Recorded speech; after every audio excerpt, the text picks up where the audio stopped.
Okay, it is kind of cold outside today. It's right around 12 degrees.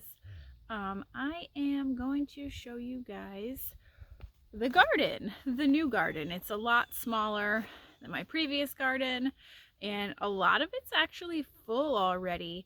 I brought over a ton of the perennial plants from the old garden into this one, so I'll have to see what survived the transplanting to kind of figure out how much space I have for growing this year. We are talking about maybe putting in a second garden elsewhere at some point for bigger things like corns and squashes and everything that just takes up a lot of space, because I just don't have a lot of space in here anymore.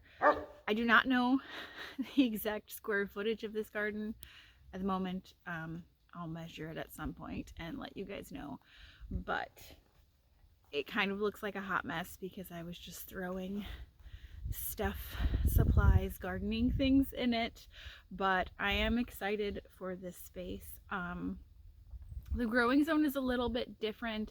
The last one I was in 5, and I'm kind of right on the edge of zones 4 and 5 here, so it just kind of depends on what the weather wants to do, I guess, which one I'm really gonna feel.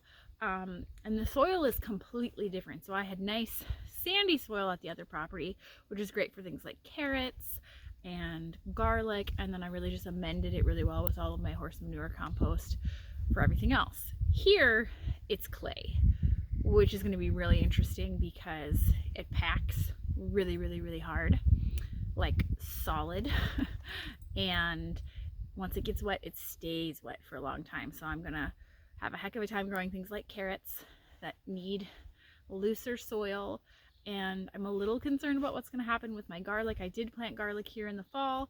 I don't know how it's going to do.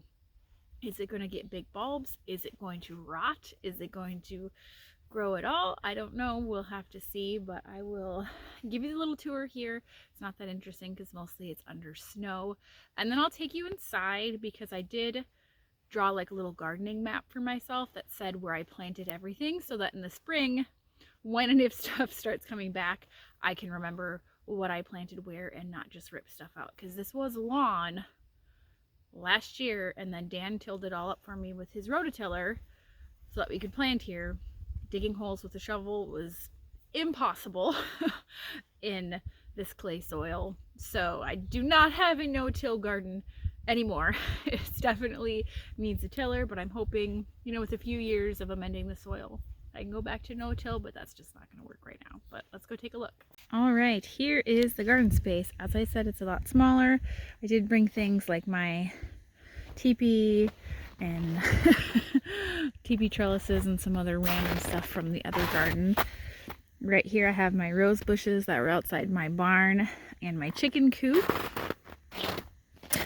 Here's my wisteria, and then there's some of the elderberry plants. I don't know if any of these are going to survive because they just did not look well after transplanting them. I got some raspberries back there. Over here, there's like 2 rows of perennials, and then along the edge there's all perennials again. Here where my little sticks are, I have my garlic planted.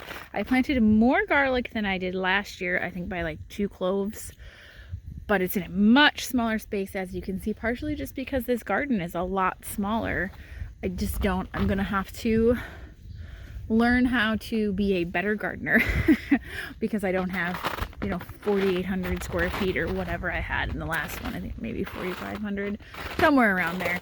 I don't have that ridiculous amount of space, so the walkways are going to be smaller, the plants are going to be more crammed in, so I'm going to have to be better about watering and fertilizing and composting and all of that stuff. I'm just going to have to pay more attention, but this is kind of it. Asparagus is here.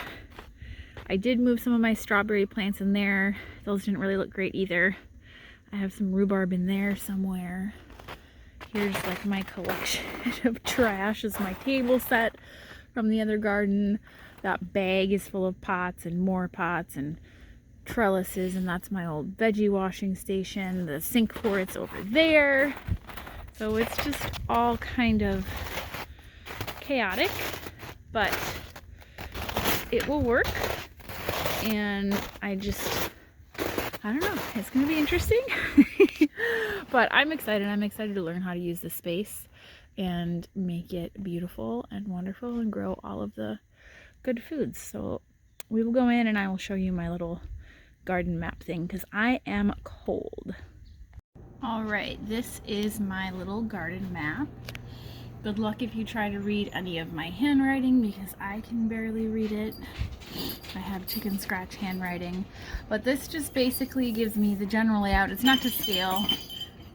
Yes, Flash, hang on. Dog wants to go potty. But it's gonna help me get a better idea. So like here's the gate over here. This is where I kind of had the teepee storage and my tomato trellises, and there's like a water trough for the horses and a sink and random crap over here. But see the roses, elderberry, raspberry, the different types of hostas. Some of these I've labeled. And then we have, let's see, more roses, hollyhock, iris, lily, more iris, asparagus, strawberry, rhubarb, all the little things I pulled in from the other garden. Echinacea, sedum, aster, thyme, yarrow, dianthus, all of the things. So that's just kind of my little map for next year. And then when I start planting things, I have a little notebook that I take in the garden that I write down the planting date for everything so that I can kind of keep track of that. But yeah, that's it, and I'll be kind of excited to share with you guys how that garden does this year.